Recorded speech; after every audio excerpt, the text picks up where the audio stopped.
Welcome to the ISID Speaker Series. I'm very happy today to be here interviewing my colleague, Dr. Eliane Ubalijoro, who is Executive Director at Sustainability in the Digital Age. And as I said, she's a fellow professor of practice at the ISID here at McGill. So Dr. Ubalijoro, she has a PhD in molecular genetics from McGill, and you're also the Global Hub Director at Future Earth, and you also sit on various boards, so a very busy lady. So what I understand is one of the things that you aim to do is advance multidisciplinary research and development, impact investment, and leadership development. And one of the things I know we've spoken about is how we need to harness the fourth industrial revolution to make sure that we go towards an environmentally conscious economic growth in emerging economies. Given that background, you wanted to talk a little bit about COVID-19's disruptive effect on humanity, and maybe you could talk to us about that and how that links to climate change and the biodiversity loss.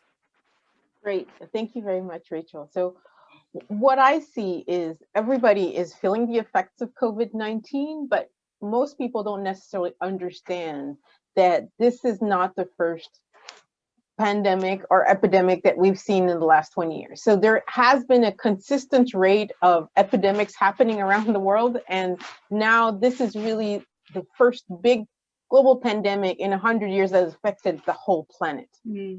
And the reason why this is happening right now is we've reached at a time where we've seen more than 60% biodiversity loss over the last 100 years. And what does that have to do with COVID-19? So when we lose biodiversity and the most abundant living form on the planet happens to be humans and the animals that we raise for livestock or the pets we have. So right now, 90% of the landmass of mammals in the world is humans, livestock, and our pets. And so that means the 10% are the lions, the tigers, the elephants, et cetera, et cetera. So what that means is if you're an infectious disease and you want to infect the maximum amount of people, humans are going to be one of your main targets. And so zoonosis is the process of diseases, infectious diseases that happen in wild animals transferring to humans. And so what COVID-19 is that phenomenon happening and happening at a global scale. So biodiversity matters because when we have a lot of biodiversity, we don't have pandemics that have that potential of really affecting a whole species at the dramatic and tragic level that COVID-19 is affecting humanity right now. And this is why it's so urgent for us to think about how are we preventing the continued loss of biodiversity and actually reversing that. And this matters because as the climate rises in terms of temperatures, 1.5, maybe 2, maybe 2.5, what that's going to do is certain habitats are going to not be viable for certain species.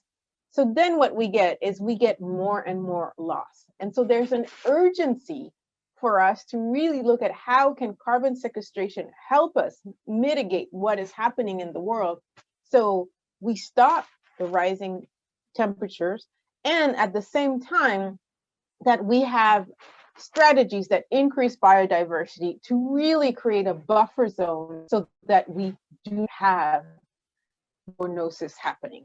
Right now, emerging diseases that are affecting humans, 75% are coming from animals. And so this is a real we have to face, and that is affecting everyone on the planet. And so in a way, what COVID-19 has done is made us all conscious of the interlinkages between human beings and all of other living forms on the planet. And so this is really a great opportunity for us to say, how do we look at nature-based solutions that bring biodiversity back, that help us mitigate climate change, and also ensure not only planetary health, but also our collective health as humanity, so that we don't have something that paralyzes us again in the way COVID-19 has paralyzed so far. And the reality is right now we're not doing enough to prevent the next pandemic, and it will come if we keep not bringing the level of urgency to climate mitigation that is needed.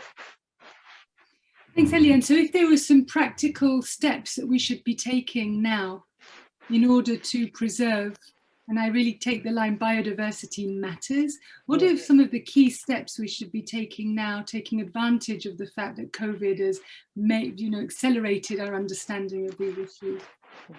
So one of the realities is 80% of the biodiversity in the world is in territories that are managed by indigenous populations, and they represent about 20% of humanity. And so one of the things is, what are the strategies we can put in place with climate finance, with carbon sequestration financing? How can we ensure that they have the capacity as stewards of all this land to really allow us biodiversity to come back? One other area that I think is really hugely important is 30% of greenhouse gas emissions are caused by agriculture and related activities linked to agriculture. So right now, a lot of the ways food is produced in the world is chemically intensive, is energy intensive, and is water intensive. And what all that combines to do is actually deplete the life of soils. And as the life in soils is depleted, we're also depleting carbon in soils. So we're amplifying the effect of greenhouse gases. And what we also know is floods in the world are currently one of the disasters that is causing the most losses in terms of monetary losses. And what we know is that for every additional 1 gram of carbon in soils, soils can hold 8 grams of water. So that's huge.